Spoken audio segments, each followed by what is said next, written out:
Imagine you work for this company, right? And it sucks. So you shouldn't have to imagine very hard, right? Because most people don't like their company. But basically, in this company, there's an intern, right? And there's a manager. And the intern, he hates his job. He does as little as he possibly can. He probably goes on, Reddit anti-work or whatever and talks about how little he does. He scrolls all day. He's on TikTok. He's on Reddit, obviously. And he just does no work, right? He just is trying to do the smallest amount without getting fired. Then the manager is he's a cool manager, right? He's not pushy at all. He's like, come on, guys, like we got to get this stuff done, right? And so these guys kind of have a conflict because the manager's trying to get the office moving, make the company successful. The intern's trying to do as little as possible, right? Well, you are the deciding vote, okay? You sit at the base, your willpower, right? And essentially what happens is that you are the bridge, right? You decide the company culture. So if you start hanging out with the intern and doing nothing and going on Reddit anti-work or whatever these Gen Z dudes are doing, the company does nothing, right? So you guys outvote the manager and eventually he's like, yeah, fuck this. Why am I going to do anything? And he stops working too. Okay. But if you start listening to the manager and hanging out with him and you start actually getting some work done, well, then the company office, like the whole office culture just kind of transforms. And the intern by default will actually start to go to work. He's like, fuck, I don't want to lose my job. I guess this is just what we do here, right? So that's really important to remember. You are the deciding vote for the company culture in your office, right? And essentially what happens is that these are very real parts of your brain. The dopamine system, obviously that's your reward system. The intern just wants to do as little as work for the highest amount of reward possible. So your brain is this genetically engineered weapon for that, right? So the intern just wants to spend all day on the phone doing nothing.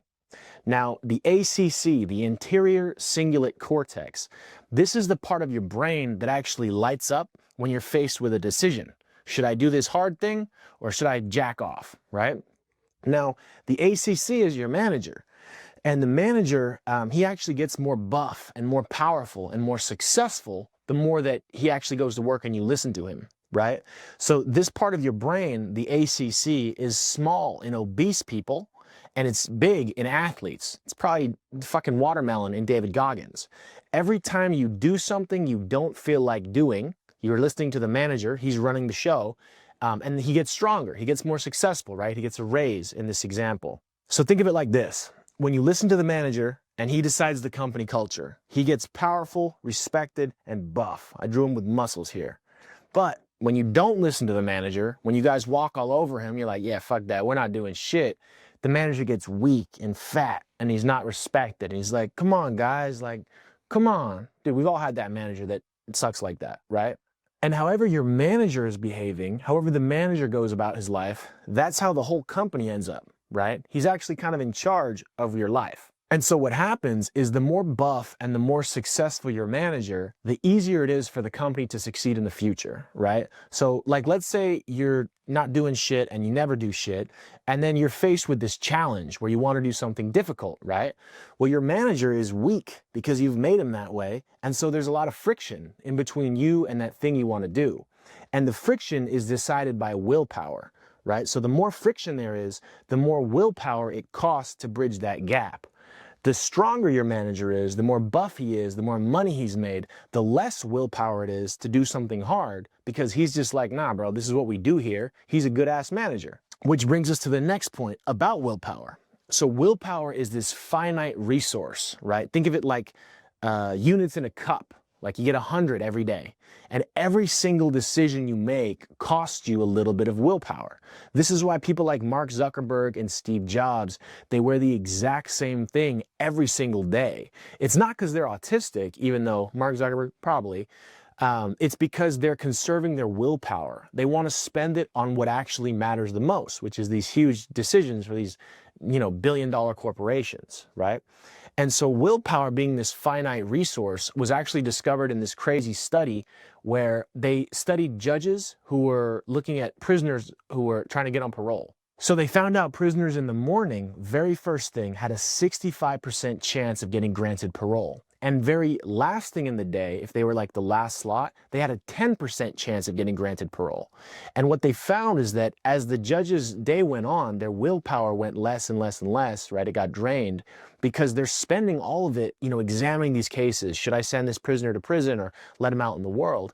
And so at the end of the day, when their willpower is spent, they just revert to the easiest option, right? Which is just send that guy back to prison. Which brings us to the basal ganglia, right? The old dude at the office. So the old dude at the office, he's low key, he's no drama, no bullshit. He's worked there for like 20 years. He gets a lot of work done. He just puts his head down and doesn't deal with any of the office stuff, right?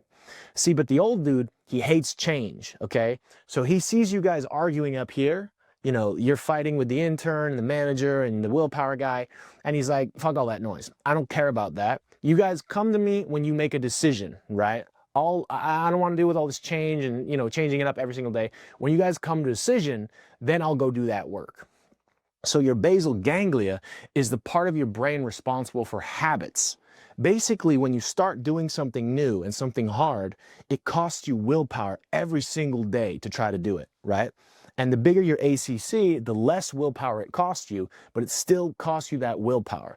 The intern is still dragging, bro. He's like, you don't got to do that shit. We can just eat pizza and scroll TikTok, right? Every day.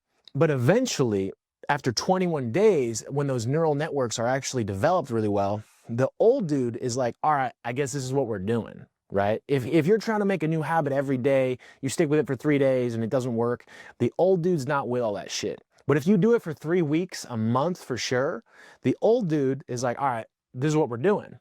And then it actually stops costing you willpower to do that thing. So the basal ganglia is responsible for the habits, right? So your job is to use your willpower and your ACC to outvote this bitch ass intern until it can get to the old dude who really carries the company, okay? I'm gonna be honest with you. He puts the company on his back. 90% of your life is habits, okay? This dude is basically the reason your company's afloat at all. So your job is just to get him the shit that you want him to do, and then he can carry the company forward. So all discipline really is getting the intern bought in, right, and working for a better company, okay? Where really he can get carried by the old dude, but that's besides the point. So the first thing is that most companies, they don't really have a mission statement, but all good companies do, right? So the very first day a guy starts working there, he knows exactly what the mission of that company is, right?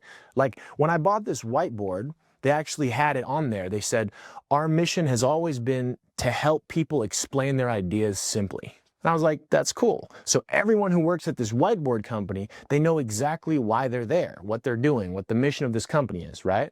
But the intern in your brain has no idea what this company's all about, right? So you need to tell him.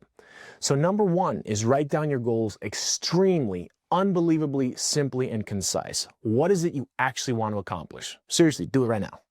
Leave it in the comments if you want to help me with the algo. And number two is you need to actually reassociate your brain's relationship with pain and pleasure, okay? So this is how it works right now. You face this hard thing. You're like, man, I want to start going to the gym every day. But your brain's intern is like, man, that's going to be tough, right? That's going to be painful. I'd rather just jack off and go on TikTok, okay? It's always doing this calculation. How can I get the most pleasure for the least amount of work? But this is the thing. If you use your willpower combined with your ACC and you rewire that, it's this simple, right? If you know what the company's vision is, right, by writing it down every single day, visualizing it, knowing exactly why it is you want what you want, your relationship with this will actually change. So let's say you write down, I want to be 175 pounds with 8% body fat, right? Every single day. You know exactly why you're doing it. You know exactly the mission you're heading towards. Well, your brain actually reassociates the things meant to get there as stepping stones and not just as painful objects on the way. Your brain, and your intern specifically, is going to start rewiring the goal with pleasure. Eventually, you're going to go to the gym and your brain's going to be like, yo, that was awesome. I feel great. This is getting us along our goal. The only way you do that is by writing down your goals every single day. See, you're not lazy. First of all, your brain's intern's a bitch. That's just how it is. That's how we're wired. Second, he has no clue what your company's even after. He doesn't know what you guys actually want. You need to make that abundantly clear. And third, you need to outvote his bitch ass until the old man can carry you guys into company success. That was actually part 1 on a series of discipline. Check out part 2 right here. If it's not right here yet, make sure you subscribe because I'm working on it right now and it will soon be out next week. Make sure you guys comment down below what you want to see next because this whole channel will be based on what you guys want. I will see you in the next one. I appreciate you. Peace.